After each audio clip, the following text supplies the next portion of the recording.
জীবনে নতুন কিছু দেখার বা নতুন কিছু জানার এই কৌতূহলটা সবার মধ্যেই থাকে, তো সেটা আমার মধ্যেও আছে। তো সেটা নিয়ে মেনলি আমার যাওয়া। আমি গেছিলাম শ্বশুর বাড়িতে, সেখান থেকে একটা ইনভিটেশন আসে, তো সেটাই অ্যাটেন্ড করতে গেছিলাম। তো গাড়িতে বসে পড়েছিলাম, গাড়িতে বসে দেখলাম যে অনেক স্ন্যাক্স, জল, কচুরি এই সমস্ত দেওয়া ছিল, মানে সকালের টিফিন হিসাবে এটা দেওয়া হয়েছিল। বেশ ভালো লাগলো ব্যাপারটা। তারপর আমরা যখন যাচ্ছিলাম, মানে নেপালের উদ্দেশ্যে আমরা মেনলি যাচ্ছিলাম, ওখানেই ডেস্টিনেশন ওয়েডিংটা ছিল। তো যাচ্ছিলাম যখন, রাস্তায় চারিদিকে সবুজ থেকে এত ভালো লাগছিলো, মানে মনটা ভরে উঠছিলো এটা দেখে। তো আমরা নেপালের এন্ট্রান্স পয়েন্টে গেছিলাম, তো সেখানে আমাদের চেকিং হচ্ছিলো। চেকিং হতে প্রচুর সময় লেগে গেছিলো, আধা ঘন্টা 45 মিনিট লেগে গেছিলো ওই চেকিংয়ের জন্য। এখানে একটা দেখলাম বোর্ড রয়েছে, যেই বোর্ডটার মধ্যে লেখা ছিল থ্যাঙ্কস ফর ভিজিটিং ইন্ডিয়া।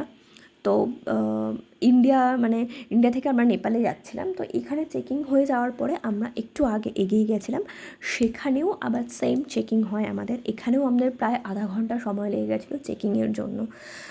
আমাদের লাগেজ পর্যন্ত ওপেন করে চেকিং করা হয়েছিল এখানে, মানে খুবই কড়া চেকিং হচ্ছিল। তারপর আমি একটু গাড়ি থেকে বাইরে বেরিয়েছিলাম, বাইরে বেরিয়ে একটু চারপাশটা দেখছিলাম, খুব ভালো লাগছিলো।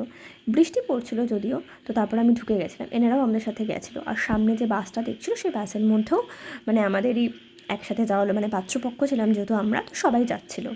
এটা হচ্ছে হোটেল নাম্বার গেটটা, যেটা আমাদের মেন ডেস্টিনেশনের ছিল, সেটার গেট এটা। এই গেটটা ক্রস করার পরেও আমাদের অনেকটা যাওয়ার পর গিয়ে ওই হোটেলটা, চারিপাশে সবুজ আর মধ্যেখানে রাস্তা, কি ভালো লাগছে না। এটা হচ্ছে মেন হোটেল নাম্বা। আর আমরা যখন গিয়ে পৌঁছালাম না, তখন এইভাবে না আমাদের ওয়েলকাম করা হচ্ছিলো, মানে নাগাড়া, ঢোল এই টাইপের বাজানো হচ্ছিলো, বেশ ভালো লাগছিলো। হোটেলটার ভেতর থেকেও আমি দেখাচ্ছি। আমরা ওয়েট করছিলাম যে বাকি আদার্স যারা ছিল সবাই আসার জন্য। সবাই এসে যাওয়ার পরে এখানে একটু ডান্স চলছিলো, আমি অ্যাকচুয়ালি দূরে দাঁড়িয়ে দেখছিলাম, এনজয় করছিলাম ব্যাপারটা। তো এখানে আসার পর আমি একটু সাইডে, মানে ভেতরটা একটু দেখার জন্য আমি গেছিলাম এই সাইড দিয়ে।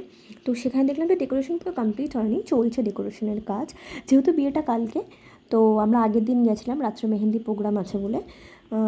তো এখানে সাইডে দেখলাম যে একটা কিডসের একটা ছোটো জায়গা করা রয়েছে, আর ডেকোরেশন চলছে। বৃষ্টি হচ্ছিলো প্রচুর, তো তার মধ্যেই এরা নিজেদের মতো করে করছিল এই ব্যাপারটাকে, যাতে ঠিকঠাক মতো করা যায় অ্যারেঞ্জ। এখানে একটা সুইমিং পুল ছিল, সুইমিং পুলটাও ঠিকঠাক ছিল। এখানে হলদির প্রোগ্রামটা করা হয়েছিল এই জায়গাটাতে। তো সুইমিং পুলটা দেখার পর আমি গেছিলাম আমাদের রুমের বাইরের ব্যালকানিতে বাইরের ভিউটা দেখছিলাম। ভিউটাও সেম, পুরো গ্রিন, খুব ভালো লাগছিলো। মানে চারিধারে গ্রিনের মাঝখানেই এই হোটেলটা ছিল। এটা হচ্ছে হোটেলের রিসেপশনের জায়গাটা, খুব সুন্দরভাবে ডেকোরেট করা, মতলব ভালো লাগলো। আর এটা হচ্ছে আমাদের রুম। সবচেয়ে ভালো কথা কি জানো, আমাদের রুমটা ফর্চুনেটলি সবথেকে বড় ছিল, মানে আদার্স যারা রুম পেয়েছিল তাদের মধ্যে আমাদের রুমটা সবথেকে বড় ছিল। 4-5 জনের জন্য ইটস ওকে, এনাফ। এটা হচ্ছে বাথরুমে একটা বাথটব ছিল, রুমের হিসাবে বাথরুমটাও বড় ছিল। এখানে একটা ওয়ার্ড্রপ দিয়েছে, স্পেস ভালোই আছে, মানে জামা কাপড় ভালো মতোই রাখা যাবে। আর এখানে একটা উইন্ডো রয়েছে, উইন্ডো থেকে ভিউ খুব ভালো না হলেও বাট ভালো লাগছিলো। তারপর এখানে দেখো দুটো বেড রয়েছে, একটা মানে সিঙ্গেল বেড, একটা ডাবল বেড, মানে থাকতে পারবে অনেকে। আর এখানে একটা পিকচার ছিল, যেটার মধ্যে গঙ্গাসাগর লেখা ছিল। জানি না মানে গঙ্গাসাগর কারণে লিখেছিলাম আমি জানি না, যাই হোক। আর এটা হচ্ছে সিনু বদমাস। দেখো আমাদের রুম থেকে না বাইরে যে জায়গাটা আমি একটু আগে দেখে আসলাম, সেই জায়গাটা দেখা যাচ্ছে, মানে যে ডেকোরেশন চলছিল দেখা যাচ্ছে। সামনে স্টেজটাও দেখা যাচ্ছিলো, হয়তো ফটোতে ভিডিওতে ঠিকমতো আসছে না। তারপর আমি শুয়ে পড়েছিলাম, সকালবেলা একদমই উঠতে ইচ্ছা করছিল না, তাও কোনো রকমে উঠেছি, যেহেতু হলদি প্রোগ্রাম আছে। হলুদ শাড়ি পরে আমি একদম রেডি হয়ে গেছি। হলুদ শাড়ি আমি এর আগে কোনোদিনও পরিনি, আজকেই ফার্স্ট পরেছিলাম, যেহেতু হলদির প্রোগ্রাম ছিল। তো হলুদ শাড়ি পরে রেডি। এটা হচ্ছে হলুদের ডেকোরেশন, ভালো লাগছিলো বেশ। আর এটা হচ্ছে মানে হলুদের প্রোগ্রামের আগে যখন বরের এন্ট্রি হতো, এরমভাবে ডান্স চলছিলো, বৃষ্টির মধ্যেও সবাই নাচছিলো, খুব ভালো লাগছিলো। তো এমনিতেই সবাই ভিজে গিয়েছিলো, তো তারপর পুলে নেমে একটু পুল পার্টি করা হয়েছিল।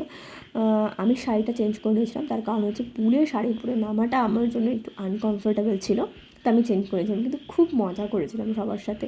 ওখানে স্ন্যাক্স, মকটেল এই সমস্ত মানে ব্যবস্থা ছিল ওখানে করা। তো একটু ওখানে নাচানাচি করে, গান বাজছিলো, নাচানাচি করেছিলাম, একটু মানে খুবই এনজয় করেছিলাম এই মুহূর্তটা। তারপরে রাত্রেবেলা আর বরের এন্ট্রিতে বাজি ফাটানো হচ্ছিলো, মানে সমস্ত লাইটের ব্যবস্থা করা, মানে খুব ভালো লাগছিলো দেখে। গান বাজছিলো, বর সেই মানে সেই সিচুয়েশানের ওপর বেস করে গান বাজছিলো, বরের এন্ট্রি হচ্ছিলো, খুবই ভালো লাগছিলো। মানে আমাদের সাধারণত এভাবে করা হয় না, তো এটা দেখে খুব ভালো লাগলো আমার। মেয়েরও ঠিক সেমভাবেই এন্ট্রি হয়েছে, বাট আমি মেয়েরটা কভার করতে পারিনি কারণ বৃষ্টি চলে এসেছিলো, আমি হলের ভেতরে চলে গিয়েছিলাম। তো তারপর এটা হচ্ছে আমার সেই বিয়ের রাত্রির লুক। আমি এভাবে ড্রেস আপ করেছিলাম। তারপর এভাবে একটু ভিডিও বানিয়ে খাওয়া দাওয়া করে আমি তাড়াতাড়ি করে শুয়ে পড়ছিলাম। তার কারণ তার পরের দিন আমাদের ট্রেন ধরার ছিল, তাড়াতাড়ি বেরোতে হতো। তো ফেরার সময় আমরা জনকপুরে একটা মন্দির ছিল, সেখানে গেছিলাম। মন্দিরটা এত সুন্দর মন্দিরটা, কাজ আমার খুবই ভালো লাগলো। বাট ওখানে গিয়ে না আমি পুজো দিতে পারিনি, কারণ এখানে যাওয়ার প্রিপারেশন নিয়ে আমি যাইনি। মানে পুজো দেবো সেই প্রিপারেশনে, মানে আগে থেকে আমাদের এই প্ল্যানটা ছিল না, নয়তো আমি স্নান করেই বেরাতাম। স্নান করিনি যেহেতু, সেই জন্য আমি পুজোটা দিইনি, বাইরে থেকে দর্শন করে আমি চলে এসেছিলাম। বাট নেক্সট টাইম কোনো সময় গেলে পরে অবশ্যই আমি পুজো দেবো। তো এখানে আমরা গেছিলাম, ভাবি ছিল, ভাবিরা ভেতরে ঢুকে পুজো দিয়েছিল, বাট আমি দিইনি। ও গেছিলো ভেতরে, তো ঢুকে পুজো দিয়েছে। আর এটা হচ্ছে মন্দিরের আদার সাইড, যেটা খুব সুন্দর, মানে পুরো মন্দিরটাই সুন্দর আর অনেকটা জায়গা নিয়ে করা। তো মন্দির দর্শন মানে ভগবান দর্শন করার পর আমরা ব্যাক করেছি।